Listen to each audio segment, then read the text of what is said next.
Hello बच्चों, welcome to trending tutor. स्वागत है आपका एक बार फिर से ट्रेंडिंग ट्यूटर पे। आई होप आप सबकी तैयारी अच्छे से चल रही होगी, आपके यूटीज भी अच्छे से चल रहे होंगे, है ना। तो क्लास ट्वेल्थ का देखो आज, हाँ, लेक्चर बहुत लेट आया है, उसके लिए सॉरी। लेकिन क्लास ट्वेल्थ का मैट्रिक्स आपका 2 से 3 दिन में क्या हो जाएगा, ख़त्म हो जाएगा।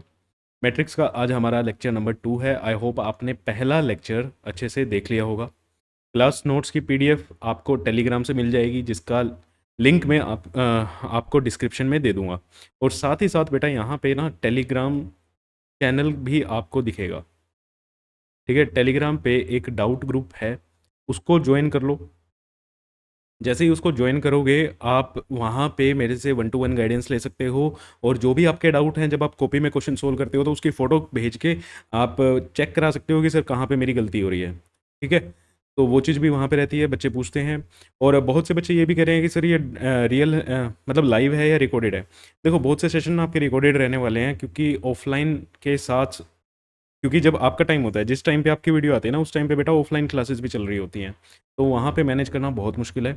मैं अपनी तरफ से बहुत कोशिश कर रहा हूँ कि आपको एक बढ़िया कंटेंट फ्री में प्रोवाइड किया जा सके। तो चाहे ये रिकॉर्डेड है, चाहे ये लाइव है, आपका कंटेंट मिलेगा पूरा, ठीक है। आप अच्छे से उसको कवर करो, रिवाइज करो। जो भी डाउट्स हैं आपके, 1-to-1 सेशन भी आपके हो रहे हैं।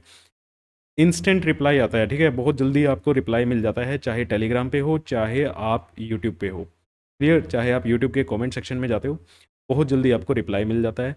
तो डाउट्स अच्छे से आपके सोल्व हो जाएंगे। हाँ, ये क्या है भैया, ये है आपका प्यार, ठीक है। बहुत से बच्चे सपोर्ट कर रहे हैं चैनल को। देखो, ये व्यूज़ का ग्राफ है, व्यूज़ का ग्राफ देखो कितने शूट अप हो रहा है ना। बहुत से बच्चे देख रहे हैं। तो मेरे को लगता है जो पढ़ने वाला बच्चा है ना, उसके लिए लाइव होना या रिकॉर्डेड होना कोई फ़र्क ही नहीं पड़ता। और इवन जो टॉपर्स होते हैं ना, जिनको पढ़ाई चाहिए होती है, वो ज़्यादातर सेशन रिकॉर्डेड ही देखते हैं। वो अब पेड बैच लेके भी क्या होता है, रिकॉर्डेड ही देख रहे होते हैं। तो देखो, ये आपकी, ठीक है, मतलब हमारे लिए जो आपका प्यार है वो ऐसे बढ़ता हुआ दिखाई दे रहा है, यहाँ पे भी वॉच टाइम में भी बढ़ता हुआ दिखाई दे रहा है। तो इसके लिए थैंक यू सो मच, बहुत बहुत थैंक यू, ठीक है। इससे ना हमें बहुत ज़्यादा मोटिवेशन मिलती है, आपके लिए अच्छे अच्छे लेक्चर्स बनाने में हमें बहुत ज़्यादा मदद करती है कि हाँ भैया, हमारी जो हम इतनी मेहनत से पीपीटीज बना के लाते हैं, आपके लिए रिकॉर्डेड सेशन बनाते हैं, तो वो कहीं ना कहीं हमारे लिए फ़ायदेमंद है। और आप सब लोग जो कमेंट सेशन में इतना प्यार दे रहे हो, उसके लिए भी बहुत बहुत थैंक यू, ठीक है। तो चलो स्टार्ट करते हैं आज मैथ्स का, क्लास ट्वेल्थ का मैथ्स। लास्ट टाइम हमने टाइप्स ऑफ मैट्रिसेस पढ़ी थी। फर्स्ट टाइप की क्लासिफिकेशन हमने कर ली थी। सेकंड टाइप की क्लासिफिकेशन है based on the value of elements. Elements की वैल्यू के हिसाब से मैट्रिसेस कैसी होती हैं, ठीक है। जैसे पहला है हमारा अपर ट्रायंगुलर मैट्रिक्स। पहली मैट्रिक्स क्या है, अपर ट्रायंगुलर मैट्रिक्स। तो सिंपल सिंपल सी डेफिनेशन लिखी हुई है।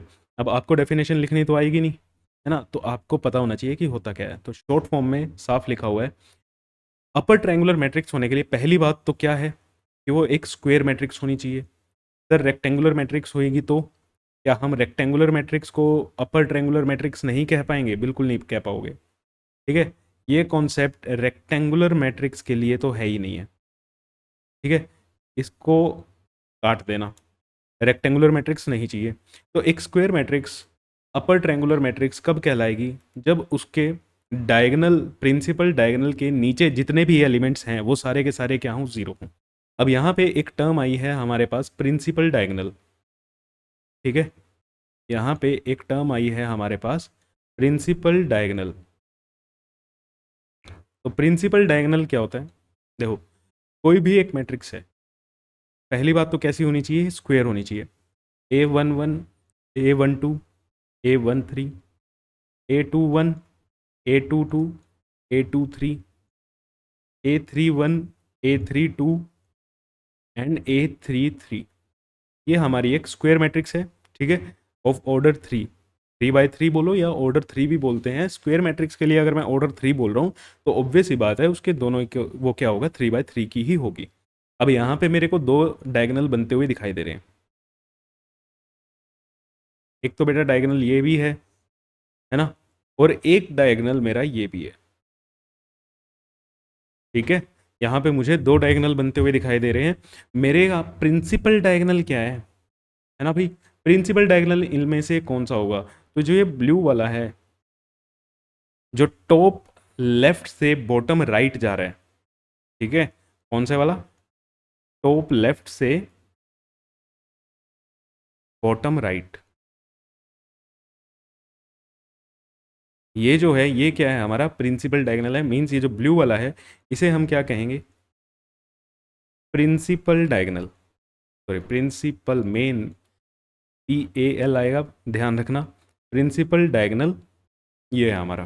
ठीक है, अच्छा कहीं पे DIAG लिखा है मैंने, इसका मतलब क्या होता है, डायगोनल होता है, आप अपनी बुक में भी पढ़ोगे तो वो भी ध्यान रखना, DIAG अगर लिखा हुआ है तो वो क्या कह रहे हैं, डायगोनल की बात कर रहे हैं।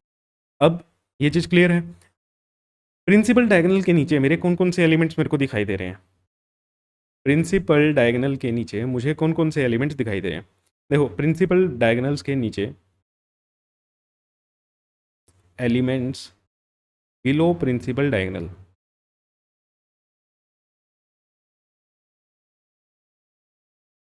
कौन कौन से हैं, A21, A31, A32, ये तीन एलिमेंट्स है ना, A21, A31, A32, ये तीन एलिमेंट्स मेरे प्रिंसिपल डायगोनल के नीचे हैं। अगर इनकी वैल्यू ज़ीरो हो जाए, अगर इनकी वैल्यू ज़ीरो हो जाए तब ये मैट्रिक्स मेरी क्या कहलाएगी, क्या कहलाएगी, अपर ट्रायंगुलर मैट्रिक्स। तब ये मैट्रिक्स मेरी क्या कहलाएगी बेटा, अपर ट्रायंगुलर मैट्रिक्स। ठीक है, जैसे फॉर एग्जांपल हमारे पास कोई एक मैट्रिक्स है A 1 2 3 0 5 6 0 0 8, ठीक है, ये एक मेरी मैट्रिक्स है। अब इसमें आपको क्लियरली दिख रहा है ये मेरा प्रिंसिपल डायगोनल हो गया, ठीक है, ये क्या है, प्रिंसिपल डायगोनल, और प्रिंसिपल डायगोनल के नीचे के सारे एलिमेंट्स क्या हैं, ज़ीरो है, then A is upper triangular matrix, A क्या है, अपर ट्रायंगुलर मैट्रिक्स है। शॉर्ट में कहीं कहीं पे आपको UTM भी लिखा मिल सकता है ना, तो UTM क्या है, किसकी बात हो रही है बेटा, अपर ट्रायंगुलर मैट्रिक्स की बात हो रही है। अच्छा सबसे पहली चीज़ तो ये देख लेना कि एक स्क्वायर मैट्रिक्स होनी चाहिए। अब स्क्वायर मैट्रिक्स बेटा आपकी, ठीक है, 2x2 की भी हो सकती है, 3x3 की भी हो सकती है, 4x4 की भी हो सकती है, ठीक है, लेकिन आपके सिलेबस में 4x4 नहीं है, आपके सिलेबस में मैट्रिक्स हो चाहे डिटर्मिनेंट हो, आपको 3x3 ही सोल्व करना है। ठीक, क्लियर है, आई होप ठीक चल रहा है। इसके बाद है हमारा लोअर ट्रायंगुलर मैट्रिक्स, ठीक है, लोअर ट्रायंगुलर मैट्रिक्स बिल्कुल सेम। अब इसमें फ़र्क क्या है, प्रिंसिपल डायगोनल के ऊपर के एलिमेंट्स, देखो प्रिंसिपल डायगोनल के ऊपर के एलिमेंट्स क्या होने चाहिए, ज़ीरो होने चाहिए। फॉर एग्जांपल अगर हमारी ये ए एक स्क्वायर मैट्रिक्स है, 1 0 0 5 6 0 8 9 11, तो यहाँ पे ये मेरा क्या है, प्रिंसिपल डायगोनल, ये क्या है, प्रिंसिपल डायगोनल। प्रिंसिपल डायगोनल के ऊपर के एलिमेंट्स क्या हैं बेटा, ज़ीरो हैं। प्रिंसिपल डायगोनल के ऊपर के एलिमेंट्स जीरो हैं, तो ए हमारी क्या होगी, लोअर ट्रायंगुलर मैट्रिक्स, क्यों, ट्रायंगल नीचे बन रहा है, ठीक है, इसलिए इसको क्या बोलते हैं, लोअर ट्रायंगुलर मैट्रिक्स बोलते हैं, lower triangular matrix, sorry matrix, ठीक है, आई होप चीज़ें क्लियर हैं। चलो नेक्स्ट है हमारे डायगोनल मैट्रिक्स। डायगोनल मैट्रिक्स क्या होता है, भाई सारे एलिमेंट जीरो कर दो, प्रिंसिपल डायगोनल को छोड़ के, ठीक है, प्रिंसिपल डायगोनल के एलिमेंट्स को छोड़ के सारे एलिमेंट्स क्या कर दो, जीरो कर दो, तो वो क्या कहलाएगी, हमारी डायगोनल मैट्रिक्स कहलाएगी। जैसे ए एक मैट्रिक्स है 1 0 0 0 4 0 0 0 5, ठीक है, तो यहाँ पे ये प्रिंसिपल डायगोनल है ना, ये प्रिंसिपल डायगोनल, तो ये एलिमेंट्स हैं, बाकी सबके सब जीरो हैं, तो ए क्या कहलाएगी, हमारी एक डायगोनल मैट्रिक्स, ए क्या कहलाएगी, एक डायगोनल मैट्रिक्स, ठीक है, बहुत बढ़िया, आई होप क्लियर हो रहा है, बहुत छोटी छोटी चीज़ें हैं। तो यहाँ पे मैं एक स्टेटमेंट लिख रहा हूँ, अ डायगोनल मैट्रिक्स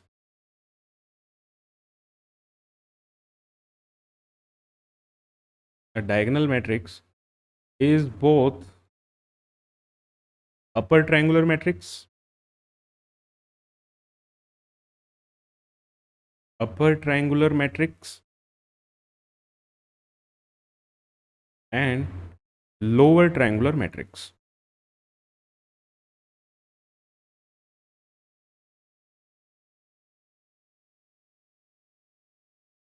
एक डायगोनल मैट्रिक्स जो है वो अपर ट्रायंगुलर मैट्रिक्स भी होती है और लोअर ट्रायंगुलर मैट्रिक्स भी होती है। ठीक है, क्या ये स्टेटमेंट ट्रू है? ट्रू और फॉल्स कमेंट में लिख के बताओ मेरे को। ठीक है, डायगोनल मैट्रिक्स को हम अपर ट्रायंगुलर भी बोल सकते हैं और लोअर ट्रायंगुलर भी बोल सकते हैं, या आपने सोच लिया होगा है ना अभी तक। अगर कोई कमेंट नहीं कर रहा, कमेंट करने में जिसको शर्म आ रही है तो कोई बात नहीं, हम यहीं पे आंसर देख लेते हैं। सोच तो लिया ही है ना। तो ये स्टेटमेंट क्या है? This is absolutely true, this is true. कैसे भाई? लोअर ट्रायंगुलर मैट्रिक्स क्या होती थी? लोअर ट्रायंगुलर मैट्रिक्स होती थी सर, प्रिंसिपल डायगोनल एलिमेंट्स के ऊपर के एलिमेंट्स क्या होने चाहिए? जीरो होने चाहिए। तो ये जीरो है, ये तीनों एलिमेंट्स क्या हैं? जीरो है। तो इस बेसिस पे हम क्या बोलेंगे इसको? Lower triangular matrix. अपर ट्रायंगुलर मैट्रिक्स क्या होती थी सर? जिसके प्रिंसिपल डायगोनल के नीचे के एलिमेंट्स क्या होते थे? जीरो होते थे। तो ये भी जीरो है, ये भी क्या है? जीरो है। तो इस बेसिस पे हम इसको क्या बोल सकते हैं भाई? अपर ट्रायंगुलर मैट्रिक्स भी बोल सकते हैं। तो जो एक डायगोनल मैट्रिक्स होती है वो अपर ट्रायंगुलर भी होती है और कैसी होती है? लोअर ट्रायंगुलर भी होती है। क्लियर है? समझ आ गई? बहुत बढ़िया। चलो नेक्स्ट है हमारा स्केलर मैट्रिक्स। नेक्स्ट है स्केलर मैट्रिक्स। अच्छा, अभी हो सकता है किसी को लग रहा है तेज तेज कर रहे हैं, नहीं तेज नहीं है बेटा, टर्म्स ही बहुत छोटी छोटी हैं। ठीक है ना, आपको हो सकता है आप इकट्ठे, अगर कोई पहली बार पढ़ रहा है इकट्ठे आराम से, तो लग सकता है कि भैया समझ नहीं आ रहा सर, है ना, एक के बाद एक टर्म आई जा रही है। स्लो करके, ठीक है, वीडियो को स्लो कर लो। वैसे तो मेरी स्पीड भी ऑलरेडी बहुत स्लो है, स्लो करो नहीं तो रिवाइंड करो और अपने आप लिख के देखो। ठीक है, अपने आप लिख के देखो, आपको सारी चीज़ें समझ आ जाएंगी। और मैं आपको एक थोड़ा सा और बताता हूँ सरप्राइज। सितंबर में आपके टेस्ट हो जाएंगे, है ना, तो वहाँ पे हमें ब्रेक देना पड़ेगा। अक्टूबर के फर्स्ट वीक में, अक्टूबर के फर्स्ट वीक में मैं आपका सिलेबस रैप अप कर दूंगा। रैप अप कर दूंगा मतलब अक्टूबर के फर्स्ट वीक में मैं आपका, सितंबर तक ही मेरी कोशिश है, क्योंकि मैथ का सिलेबस इतना बड़ा नहीं है। सीबीएसई के हिसाब से, सीबीएसई आपके बोर्ड्स में 100 आउट ऑफ 100 लाने के लिए मैं सितंबर तक, अदरवाइज अक्टूबर के फर्स्ट सेकंड वीक में आपका सिलेबस खत्म कर दूंगा। उसके बाद पूरे 3 महीने हम जम के करने वाले हैं प्रैक्टिस, तो उसके लिए तैयार रहना। इसीलिए बने रहो और यहाँ पे करते रहो। स्केलर मैट्रिक्स क्या होता है? सबसे इंपॉर्टेंट बात, स्केलर मैट्रिक्स के लिए हमें यहाँ पे पहले हम क्या कर रहे थे, एक स्क्वायर मैट्रिक्स चाहिए। स्क्वायर मैट्रिक्स नहीं, एक डायगोनल मैट्रिक्स। ठीक है, पहली चीज इसको नोट कर लेना भाई, यहाँ पे क्या मैट्रिक्स लिखी हुई है? स्क्वायर नहीं है, एक डायगोनल मैट्रिक्स है। तो स्क्वायर और डायगोनल में क्या फर्क हो गया? डायगोनल मैट्रिक्स भी तो स्क्वायर मैट्रिक्स होती है। Yes, diagonal matrix square matrix होती हैं, लेकिन सारी की सारी स्क्वायर मैट्रिक्स तो डायगोनल मैट्रिक्स नहीं होती ना। सिर्फ वही स्क्वायर मैट्रिक्स डायगोनल मैट्रिक्स होती है जिसके सिर्फ प्रिंसिपल एलिमेंट नॉन जीरो हो, बाकी सब जीरो हो। बात समझ आई? तो every square matrix is not a diagonal matrix, but every diagonal matrix is a square matrix. क्या कह रहे हो सर? लिख दो एक बार, है ना। तो यहाँ पे इस हिसाब से मैं आपको बोलने वाला हूँ कि एवरी डायगोनल मैट्रिक्स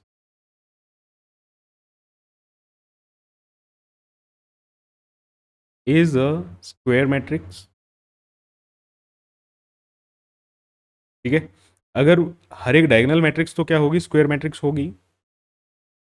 अगर आप 2x2 की ले रहे हो, 3x2 की ले रहे हो, 4x4 की ले रहे हो, ठीक है, कोई फर्क नहीं पड़ता। But every square matrix is not a diagonal matrix. Every square matrix is not a diagonal matrix. सोच के देखो। ठीक है, अब ऐसे क्वेश्चन आपसे असर्शन रीजनिंग में आते हैं, और आते हैं भाई, ठीक है, बिल्कुल आते हैं। बोर्ड्स में पीछे के पेपर उठा के देखो, सब कुछ दिखेगा आपको। तो हर एक डायगोनल मैट्रिक्स हमारी स्क्वायर मैट्रिक्स होती है, बट हर एक स्क्वायर मैट्रिक्स हमारी डायगोनल मैट्रिक्स नहीं होती। बट यहाँ पे तो बात हो रही है सर किसकी? एक मिनट, एक खाली पेज ले लेते हैं। हाँ, यहाँ पे तो हमारी बात हो रही है सर स्केलर मैट्रिक्स की। तो स्केलर मैट्रिक्स क्या होता है? सामने लिखा हुआ है, प्रिंसिपल डायगोनल एलिमेंट्स क्या होने चाहिए? सेम होने चाहिए। पहली बात तो ये डायगोनल मैट्रिक्स होगी। डायगोनल मैट्रिक्स का मतलब, डायगोनल मैट्रिक्स का मतलब क्या है? सिर्फ और सिर्फ इसमें डायगोनल एलिमेंट्स होंगे, बाकी के सारे एलिमेंट्स ज़ीरो होंगे। ठीक है, जैसे A11 0 0 0, A22 0 0 0, A33। ठीक है, अब ये होंगे। अब सर ये तो कैसे हो सकते हैं? है भाई, क्या इनको स्केलर मैट्रिक्स बोल सकते हैं? नहीं, इस मैट्रिक्स को मैं अभी स्केलर मैट्रिक्स नहीं बोल सकता। If A11 is equal to A22 is equal to A33, then A is a scalar matrix. A is a scalar matrix. ठीक है, तो A क्या है? हमारी स्केलर मैट्रिक्स है, अगर ये तीनों एलिमेंट्स क्या हैं? बराबर है। देखो, थोड़ा सा कंफ्यूजन, हमने A मैट्रिक्स लिखी 1 0 0 0 5 0 0 0 7, और एक मैट्रिक्स हम लिख रहे हैं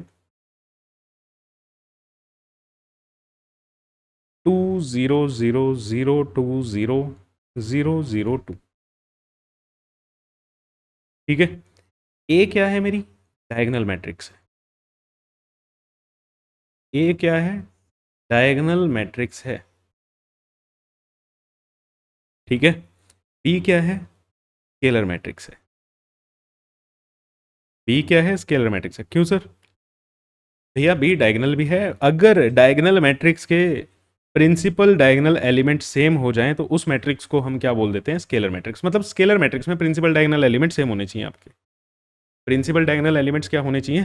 सेम होने चाहिए। ठीक है, तब उसको हम क्या बोलेंगे? Scalar matrix. तो यहां से मुझे एक चीज तो दिखाई दे रही है भैया कि हर एक स्केलर मैट्रिक्स तो डायगोनल मैट्रिक्स है, बट हर एक डायगोनल मैट्रिक्स स्केलर मैट्रिक्स नहीं हो सकती, है ना? Every scalar matrix is a diagonal matrix, but every diagonal matrix may not be a scalar matrix. ठीक है, चलो दो स्टेटमेंट, फिर से स्टेटमेंट स्टेटमेंट खेलने का टाइम आ गया। दो स्टेटमेंट लिख रहे हैं, true false. Every scalar matrix is diagonal matrix.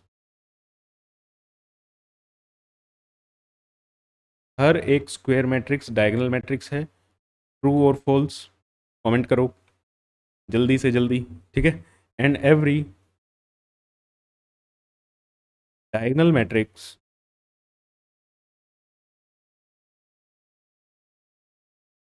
Is a scalar matrix. हर एक डायगोनल मैट्रिक्स क्या है? स्केलर मैट्रिक्स है। ट्रू और फॉल्स बताओ जल्दी से। चलो, तो पहले का क्या है? एवरी स्केलर मैट्रिक्स, हर एक स्केलर मैट्रिक्स तो डायगोनल मैट्रिक्स होगी। क्यों होगी सर? अरे अरे, ये देखो, स्केलर मैट्रिक्स की कंडीशन ही क्या लिखी हुई है? स्केलर मैट्रिक्स क्या होनी चाहिए? डायगोनल मैट्रिक्स होनी ही चाहिए। तो ये तो क्या होगा? ट्रू। हर एक स्केलर मैट्रिक्स तो क्या होगी? डायगोनल मैट्रिक्स होगी।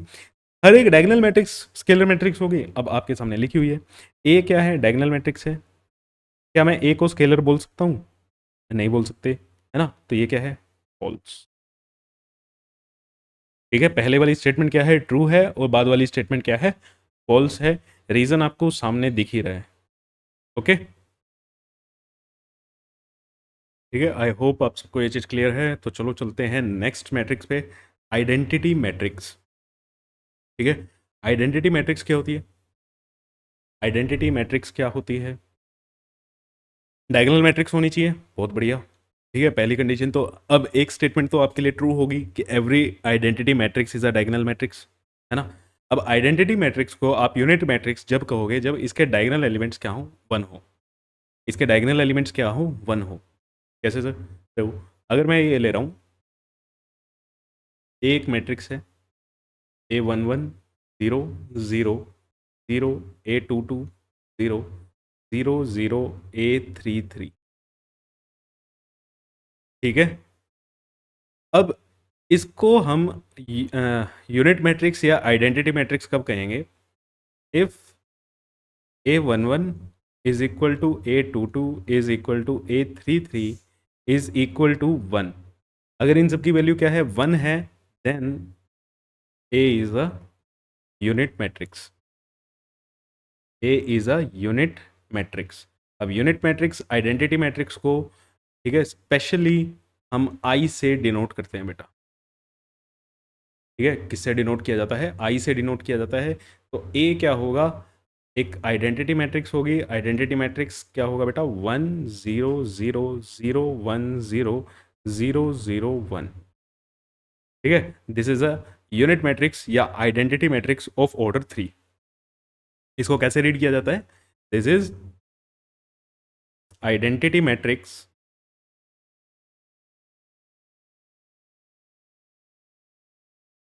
Of order 3। ऑर्डर 3 का मतलब ये क्या है बेटा? 3 by 3 की है। ठीक है, ये क्या है? 3 by 3 की है। अब एक बार मेरे को ब्लैंक स्लाइड लेके, अब मैं यहाँ पे 3 मैट्रिक्स लिखने वाला हूँ।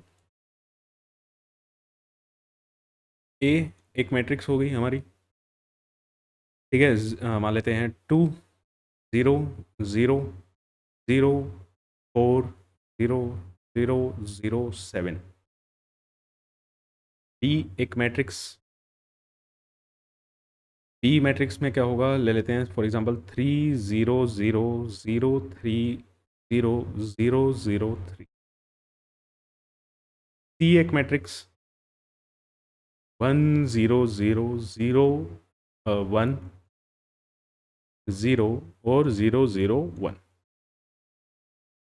ठीक है, अब आपको सारे डाउट्स आपके यहीं पे क्लियर हो जाएंगे। क्या ए क्या है? ए कैसी मैट्रिक्स है? A is a diagonal matrix. A कैसी मैट्रिक्स है? Diagonal matrix. बी कैसी मैट्रिक्स है? Scalar matrix.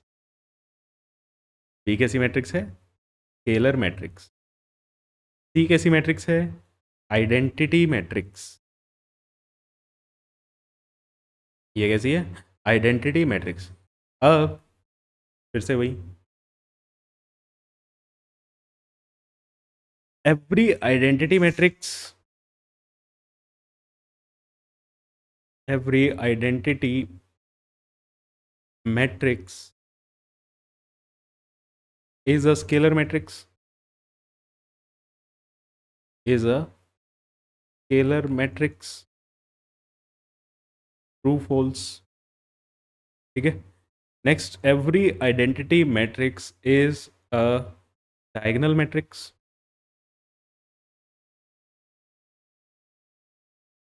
बताओ ट्रू और false.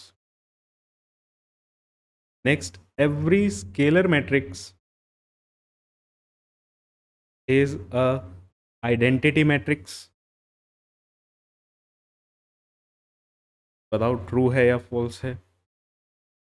Every scalar matrix is a diagonal matrix.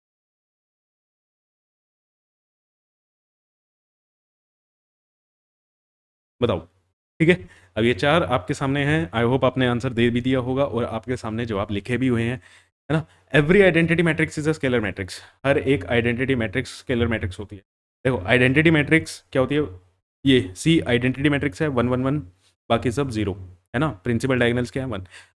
Scalar matrix क्या कहती थी? प्रिंसिपल डायगोनल एलिमेंट्स क्या होने चाहिए? सेम होने चाहिए। तो यहाँ पे प्रिंसिपल डायगोनल एलिमेंट सेम ही तो है।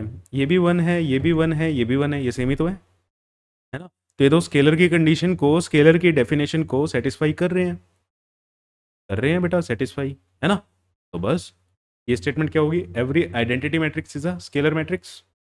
Yes, true. Every identity matrix is a diagonal matrix. Diagonal matrix क्या होती थी?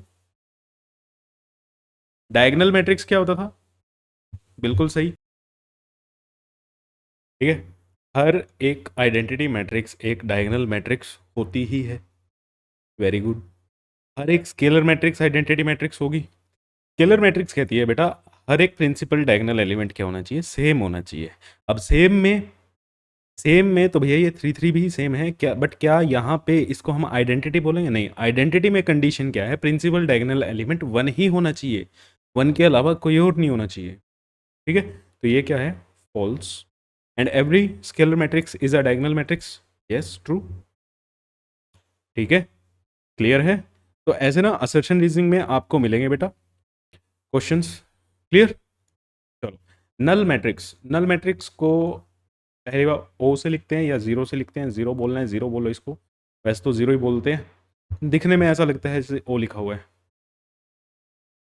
नल मैट्रिक्स क्या हो? सारे एलिमेंट्स जीरो हो, zero zero zero zero zero zero zero zero zero. ये नल मैट्रिक्स क्यों इतनी बढ़िया होती थी? ठीक है, इसका बहुत इंपॉर्टेंट रोल हुआ करता था पहले सिलेबस जब हमारा अच्छा खासा होता था। ठीक है, अब आपका ना सिलेबस थोड़ा सा काट दिया है, एलिमेंट्री ऑपरेशंस काट दिए हैं, वहाँ पे आइडेंटिटी मैट्रिक्स, नल मैट्रिक्स, इनका बहुत यूज़ होता था। चलो, तो अब इतना ज़्यादा ज़रूरी नहीं है, बस नल मैट्रिक्स में इतना ही था कि सारे एलिमेंट्स क्या होने चाहिए? ज़ीरो होने चाहिए। अब नेक्स्ट है हमारा equality of matrix. Equality of matrix का मतलब कि दो मैट्रिक्स इक्वल कब होती हैं? ठीक है, two matrices, two matrices are equal. Equal होने की क्या क्या क्या कंडीशन होंगी? देखो, पहली चीज,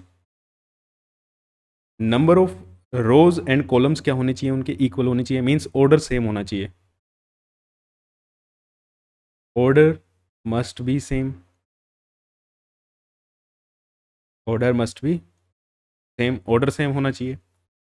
दूसरी चीज, अगर वो दोनों इक्वल होंगी तो उनके एलिमेंट्स जो होंगे, a i j is equal to b i j, a i j is equal to b i j. Means अगर मैं लिख रहा हूँ ए एक मैट्रिक्स है, a one one, a one two, a two one, a two two, two by two की एक square matrix है, और बी एक मैट्रिक्स है, B one one, B one two, B two one, B two two. पहली बात, क्या ए और बी इक्वल हो सकते हैं? मुझे नहीं पता है या नहीं, लेकिन क्या हो सकते हैं? कभी भी चेक करना है तो पहली चीज़ तो ऑर्डर चेक करो। ये क्या है? टू बाई टू का ऑर्डर है, और ये भी क्या है? टू बाई टू का ऑर्डर है, तो ए और बी इक्वल हो सकते हैं। अगर हम कहते हैं अब ये इक्वल हैं, if A is equal to B, अगर ए बी के इक्वल है तो क्या कंडीशन मिलती है कि कोरस्पॉन्डिंग एलिमेंट्स क्या होंगे? बराबर होंगे। Means corresponding a one one के कोरस्पॉन्डिंग क्या लिखा हुआ है? B one one. A one two के कोरस्पॉन्डिंग क्या है? B one two. A two one के कोरस्पॉन्डिंग बी टू वन, और ए टू टू के कोरस्पॉन्डिंग क्या है? B two to.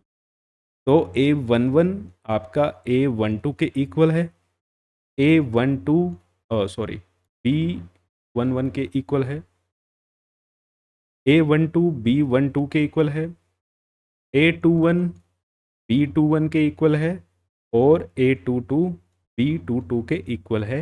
ये चारों एलिमेंट्स एक दूसरे के क्या होंगे? बराबर होंगे, कोरस्पॉन्डिंग एलिमेंट्स। ठीक है, तो पहली चीज़ आपको देखनी है कि बेटा ये ऑर्डर भी सेम है या नहीं है। ठीक है, फर्स्ट कंडीशन जो लिखी हुई है फर्स्ट पे वही सेटिस्फाई होनी चाहिए। ठीक, कई बार ये मत लगाना इनका ऑर्डर भी सेम होना चाहिए, पहले आपको ऐसे ही देखना है। ठीक है, इसी सेट में देखना है कि पहले ऑर्डर चेक करो, फिर चेक करो कि एलिमेंट सेम है या नहीं है। क्लियर? चलो क्वेश्चन देखते हैं। क्वेश्चन 2014 में आया हुआ है। कह रहे हैं अगर ये मैट्रिक्स इक्वल टू का साइन डाल रखा है ना यहाँ पे, है ना, क्लास 11th में प्रिंसिपल ऑफ होमोजेनिटी में दिखाया हुआ था भैया, नज़रें कहाँ पे होनी चाहिए? इन साइंस पे होनी चाहिए। तो ये दोनों मैट्रिक्स अगर इक्वल हैं तो हमें एक्स वाई जेड और डब्ल्यू की वैल्यू फाइंड आउट करनी है।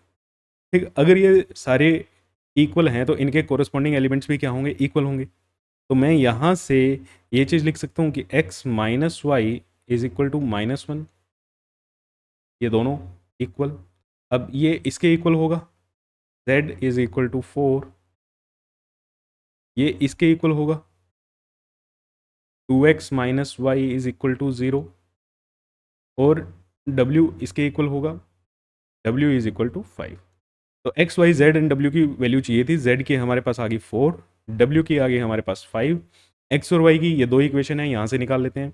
यहाँ से two x is equal to y आएगा, मीन्स y की जगह टू एक्स, तो यहाँ पे डालते हैं x minus two x is equal to minus one, minus x is equal to minus one, तो x की वैल्यू क्या आ गई? वन, और यहाँ से y की value two into one is equal to y, तो y की वैल्यू क्या आ गई हमारे पास? To.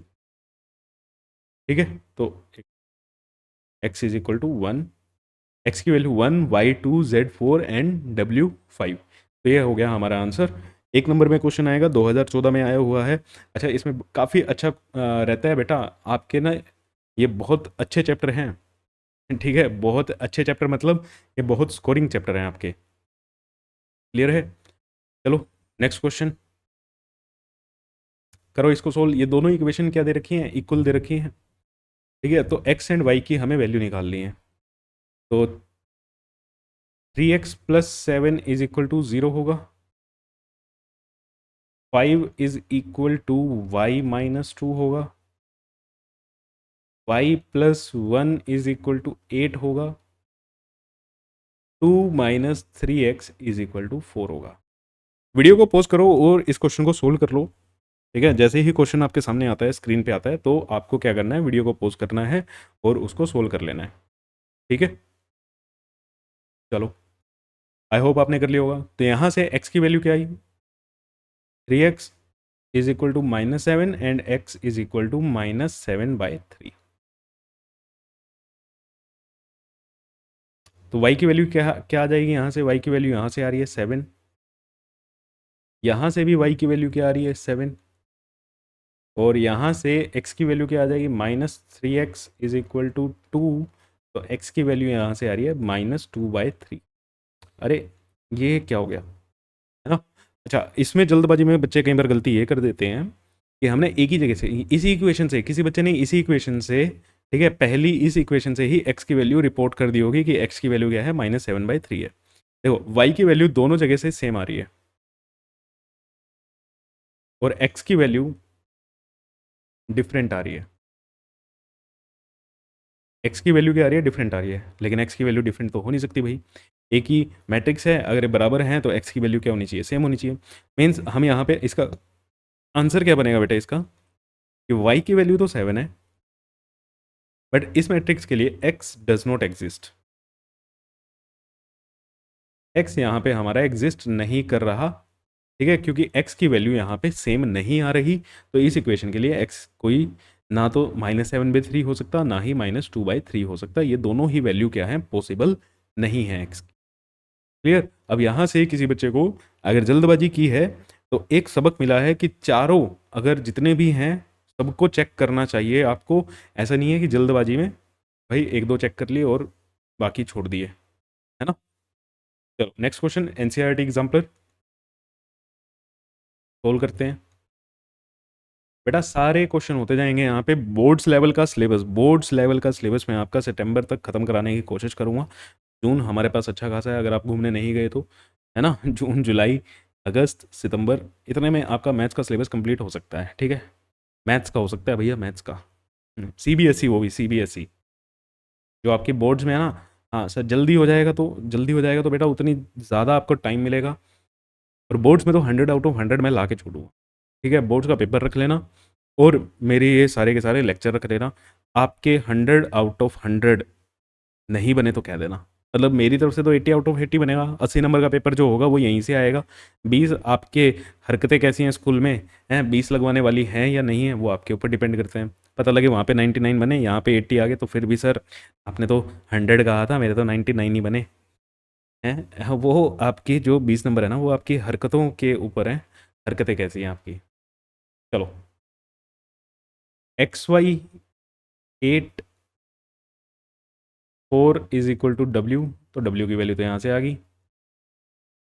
Z plus 6 is equal to 0, तो Z की value -6। Okay, and x plus y is equal to 6। X plus y is equal to 6। अब यहाँ पे एक्स वाई की वैल्यू दी हुई है, यहाँ पे x प्लस वाई की वैल्यू दी हुई है, दो इक्वेशन नहीं बन रही, तो सब्सटीट्यूट, है ना, 10th क्लास का मेथड्स यूज़ करेंगे। तो x y is equal to 8, तो यहाँ से x की वैल्यू क्या आ जाएगी? 8/y। ये वैल्यू यहाँ पे हम जाके पुट करेंगे, तो x plus y is equal to 6। X की वैल्यू पुट किया हमने 8 + y इज इक्वल टू 6। तो यहाँ से मुझे एक क्वाड्रेटिक इक्वेशन बनती हुई दिखाई दे रही है, 8 + y² is equal to 6y। तो इक्वेशन क्या बनी? y² - 6y + 8 is equal to 0। तो आगे इसको सोल्व कर लेते हैं। Y square minus 6y plus 8 is equal to 0।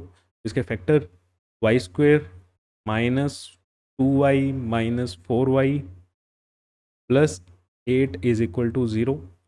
तो y यहाँ से y minus 2 minus 4 y minus 2 is equal to 0। y minus 2 into y minus 4 is equal to 0। तो y की वैल्यू आ गई 2 और y की वैल्यू आ गई 4।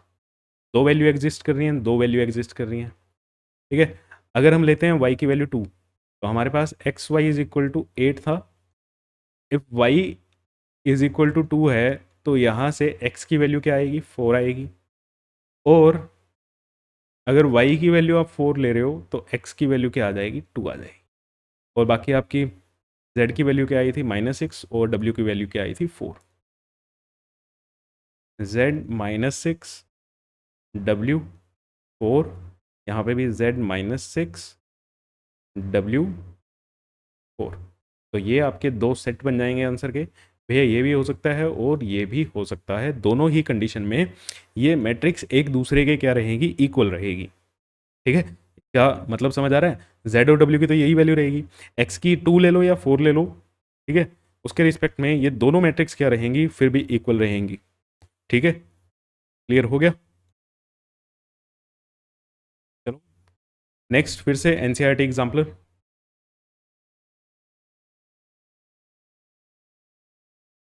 a+4, अगर ये दोनों मैट्रिक्स इक्वल हैं तो a+4 2a+2 के बराबर होगा, है ना। b² + 2 3b के बराबर होगा। 8 8 के बराबर ही है, यहाँ पे हमें कुछ निकालना नहीं है। और -6 इज इक्वल टू b² -10 होगा। हमें a और b की वैल्यू चाहिए। यहाँ से मेरी a की वैल्यू क्या आ रही है, 6। a की वैल्यू क्या आ रही है भाई, 2। ठीक है, यहाँ से a की वैल्यू क्या आ रही है, 2। क्लियर। और यहाँ से b की वैल्यू, यहाँ पे तो इक्वेशन बन रही है, b² -3b + 2 is equal to 0। और यहाँ से b² की वैल्यू 4 और b की वैल्यू क्या आ रही है, 2। b की वैल्यू 2 आ रही है। अब सर b की वैल्यू 2 ही ले लें, पता नहीं बेटा, एक बार चेक करो, क्योंकि यहाँ से दो वैल्यूज़ आएंगी। b की कितनी वैल्यू आएंगी, दो वैल्यू आएंगी। आपको कौन सी लेनी है, दोनों लेनी है सर। नहीं, दोनों नहीं लेंगे उस केस में, क्योंकि a की वैल्यू तो हमारी a की निकली है। ठीक है ना, a का यहाँ पे कोई और चॉइस बन ही नहीं रहा, a की तो वैल्यू 2 ही है। b की हम वो वाली वैल्यू लेंगे जो इस वैल्यू से मैच करती है। अगर करती है तो ठीक है, नहीं करती तो नहीं करती भाई। ठीक है, तो इस इक्वेशन को हम क्या करेंगे, सोल्व करेंगे। b² -3b + 2 is equal to 0। Clear. तो यहाँ से b² -b -2b + 2 is equal to 0। b को बनाया, b -1 -2 b -1 is equal to 0। तो b -1 और b -2 इज इक्वल टू 0। तो b की एक वैल्यू आई 1 और एक वैल्यू आई 2। तो हम कौन सी वैल्यू लेंगे, 2 वाली वैल्यू हमारी कंसीडर होगी। ठीक है, ये क्या है, सेम है। तो इसका आंसर क्या आएगा, a की वैल्यू 2, b की वैल्यू भी 2। अब यहाँ पे कोई बच्चा अगर ऐसे कर दे कि b की वैल्यू 1 भी हो सकती है, नहीं हो सकती। ठीक है, यहाँ पे नहीं हो सकती, क्योंकि b की वैल्यू 1 अगर तुम इसमें पुट करते हो, ठीक है, b की वैल्यू 1 इसमें पुट करते हो, ये वाली कंडीशन सेटिस्फाई हो रही है, लेकिन ये वाली कंडीशन तो सेटिस्फाई नहीं हो रही। b की वैल्यू 1 पुट करके देखो, नहीं हो रही ना। लेकिन 2 पुट करोगे तो आपकी दोनों कंडीशन सेटिस्फाई हो रही हैं। ठीक है, 2 पुट करोगे तो दोनों कंडीशन क्या हो रही हैं, सेटिस्फाई हो रही हैं। तो आई होप समझ आ गया। ठीक है, यहाँ पे हमने दोनों वैल्यू क्यों कंसीडर नहीं की और पिछली जगह पे हमने दोनों वैल्यू कंसीडर की थी। क्लियर है बच्चे। चलो नेक्स्ट देखते हैं। नेक्स्ट क्वेश्चन क्या है, 2x + y। अगेन इक्वालिटी का ही क्वेश्चन है। देखो इक्वालिटी के जितने क्वेश्चन यहाँ पे बहुत ज़्यादा होंगे, ठीक है, फिर भी सर सिलेबस पूरा हो जाएगा, बिल्कुल हो जाएगा। तो यहाँ से फिर से 2x plus y is equal to 7, 4x is equal to, अब चलो 4x is equal to 7y minus 13, 5x minus 7 is equal to y, और 4x is equal to x plus 6, 4x is equal to x plus 6। तो यहाँ से x की value मेरे को 2 आती हुई दिखाई दे रही है। ठीक है, यहाँ से x की वैल्यू मेरे को 2 आती हुई दिखाई दे रही है, और y की वैल्यू क्या आ रही है, 3। ठीक है, y की वैल्यू क्या आ रही है, 3 आ रही है। चेक भी कर सकते हो, चेक भी कर सकते हो। ठीक है, नहीं तो अदरवाइज इक्वेशंस का यूज़ करके निकाल लो, इक्वेशन का यूज़ करके निकाल लो। क्लियर।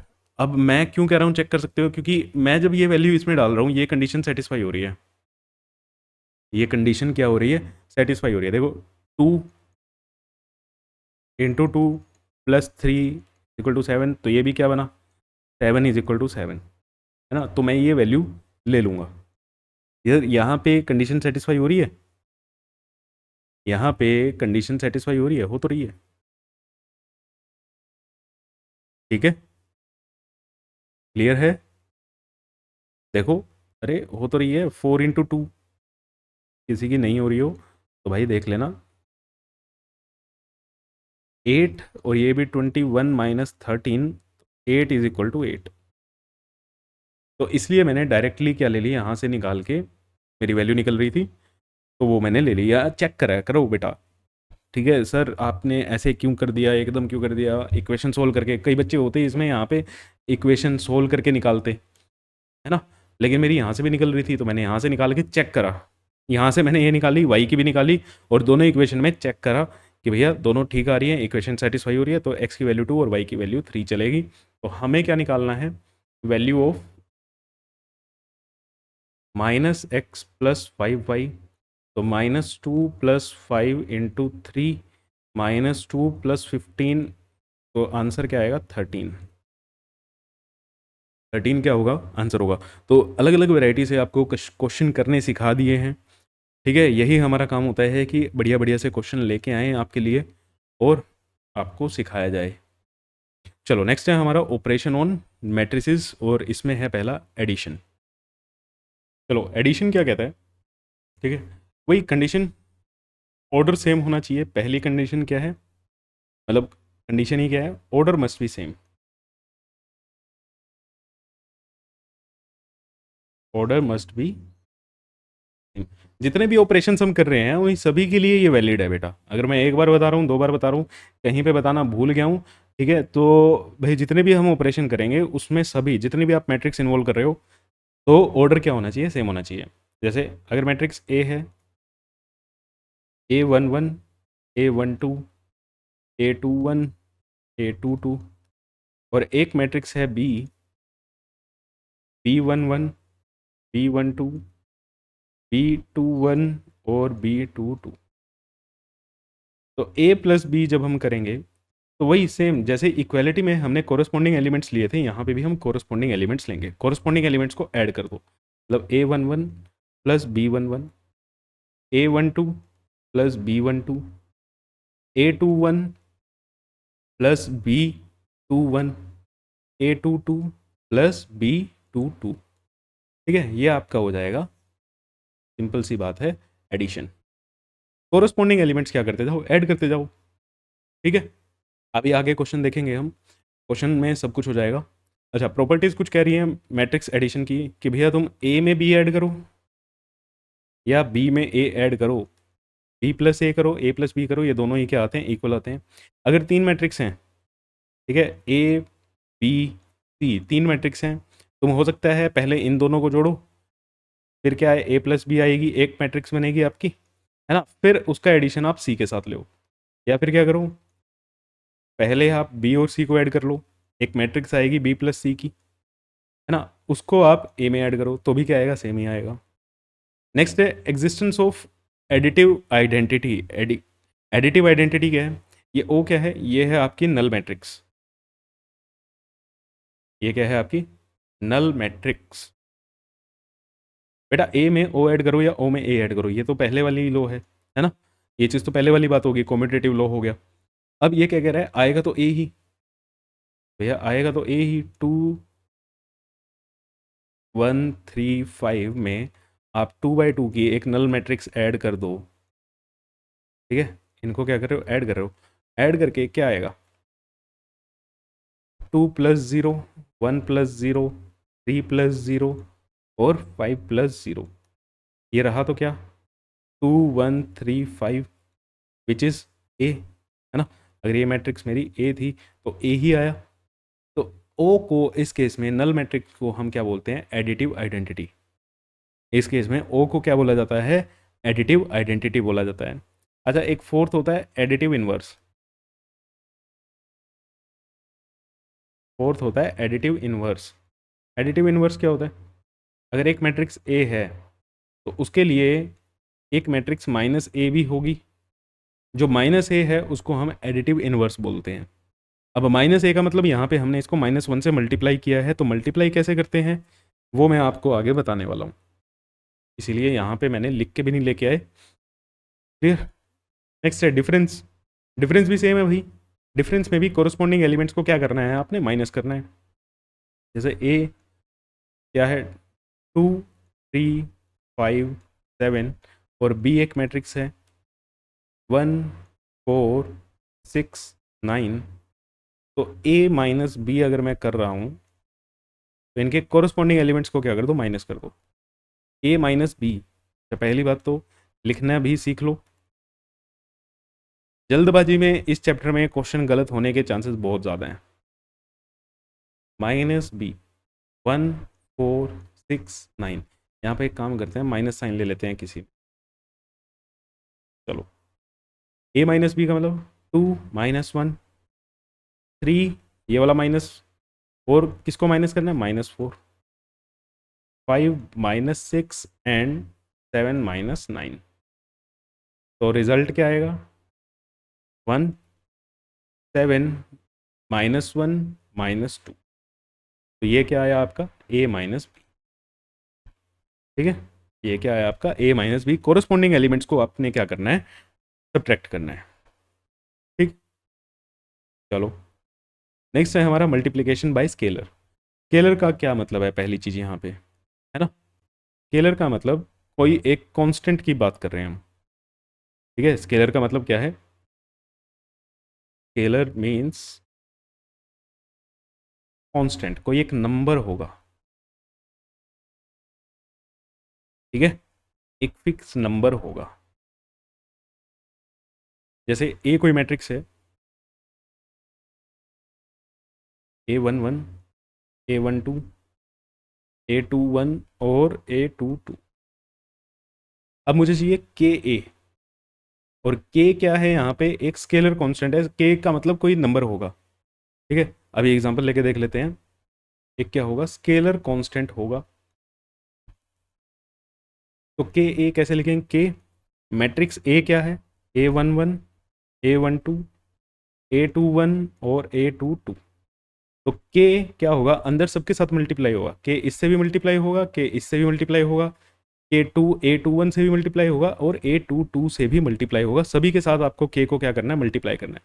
तो ये क्या बन जाएगा, के A11 के A12 के A21 और के A22, ठीक है। तो मल्टीप्लाई जिस भी कांस्टेंट से, जिस भी नंबर से आप मल्टीप्लाई कर रहे हो, ठीक है, वो हर एक से मल्टीप्लाई होगा बेटा, तो आपका हर एक से मल्टीप्लाई होगा। जैसे एक मैट्रिक्स है 2 - 4 6 9, फाइंड 2a, 2 कांस्टेंट है तो 2a अगर हमें निकालना है तो 2 × a की वैल्यू 2 - 4 6 9, तो 2 अंदर सबसे मल्टीप्लाई होगा, ठीक है, 2 × 2 -4 × 2 6 × 2 और 9 × 2, तो 2a हमारा क्या आएगा 4 - 8 12 और 18, ठीक है, अंदर आपको सबसे क्या करना है, मल्टीप्लाई करना है। क्लियर। अब इसकी भी कुछ प्रॉपर्टीज हैं, ये बता रहे हैं तो भैया के ए प्लस बी करोगे तो ध्यान रखना के ए पहले क्या आएगा, के ए, फिर क्या आएगा, के बी। अब यहाँ पे अगर के ए, सिंपल सी बात है, अभी तो एक स्केलर कांस्टेंट है, तो इसमें इतनी ज़्यादा कोई दिक्कत नहीं आएगी। जब हम दो मैट्रिक्स को मल्टीप्लाई करना सीखेंगे तब वहाँ पे हमारी मल्टीप्लिकेशन बहुत ज़्यादा क्या हो जाती है, इंपॉर्टेंट हो जाती है। ठीक है, वहाँ पे हमें बहुत चीज़ों का ध्यान रखना पड़ता है कि कैसे हम मल्टीप्लाई कर रहे हैं। तो ये दो आइडेंटिटी हैं, सिंपल सी बात है, अभी तक आप ऐसे ही करते आए हो ना, 2 × x + y, 2 को x से भी मल्टीप्लाई करना है, 2 को y से भी मल्टीप्लाई करना है, सेम चीज़ वो है। ठीक है, चलो इसको करते हैं, 2012 का क्वेश्चन है,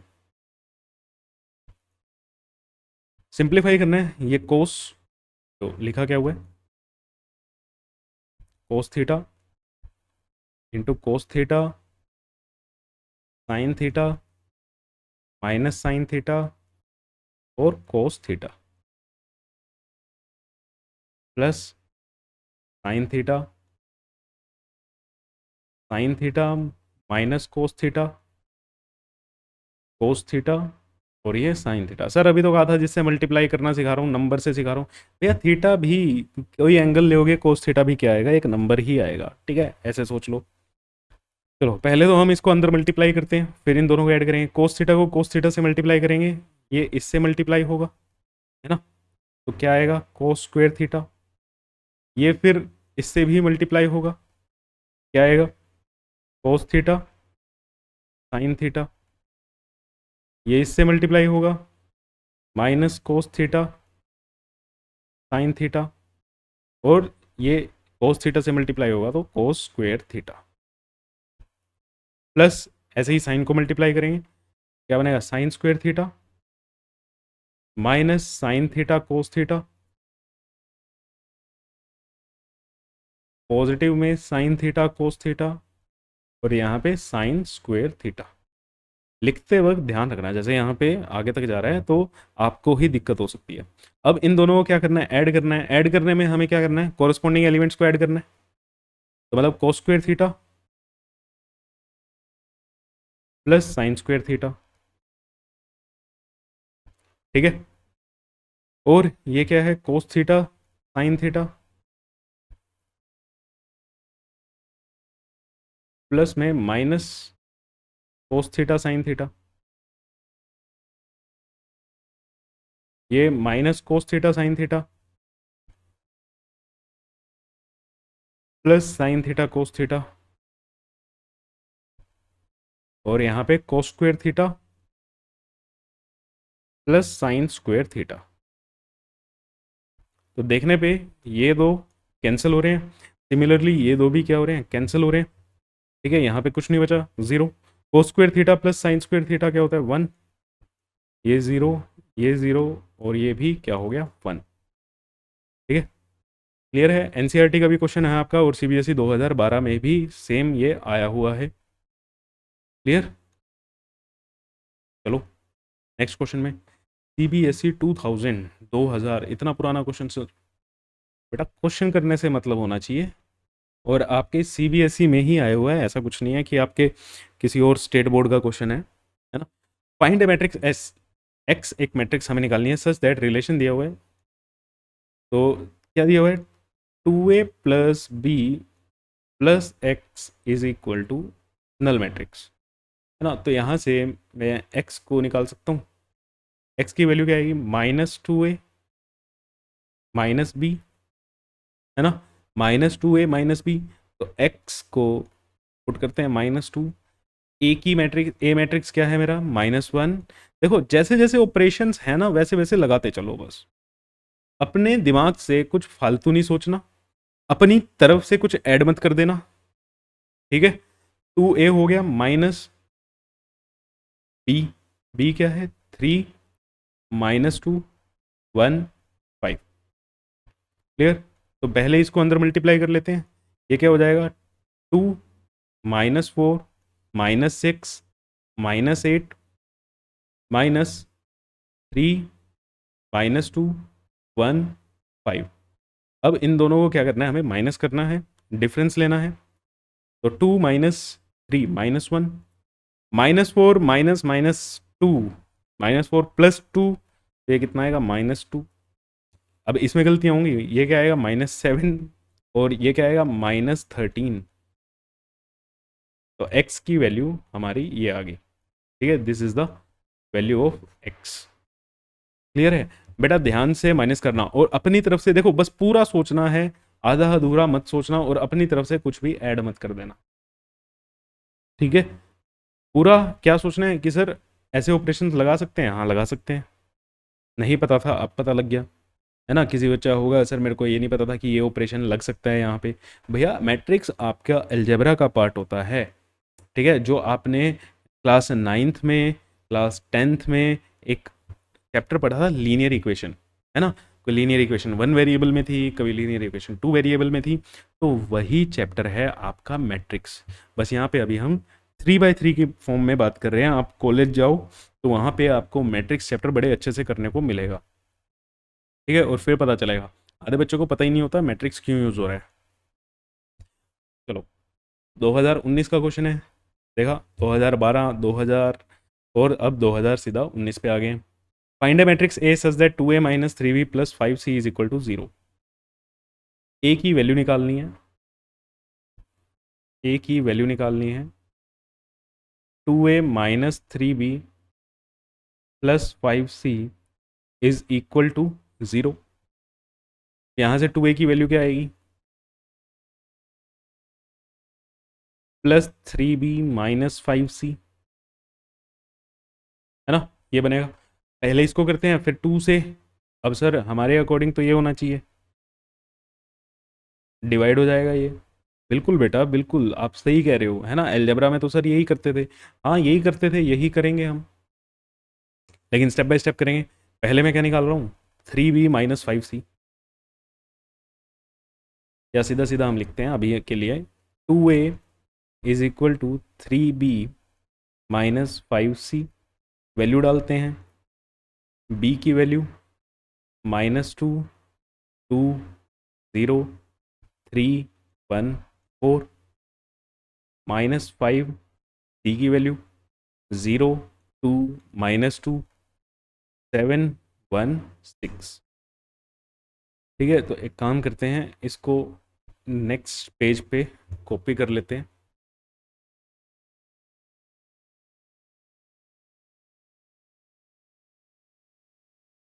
चलो मल्टीप्लाई करके क्या आया,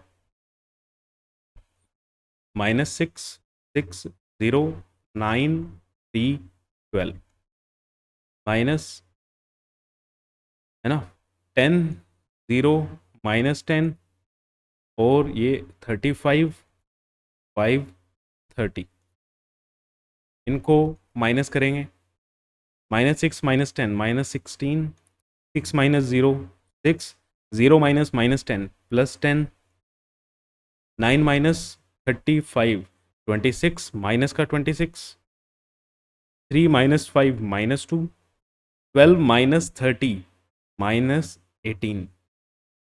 ठीक है, ये क्या आया बेटा, 2a आया, और a की वैल्यू क्या आ जाएगी, 1/2 of this matrix, -16 minus sorry +6, 10 -26 -2 and -18। तो एक मैट्रिक्स हमारा क्या आ जाएगा, -8, 3, 5, -13, -1, -9।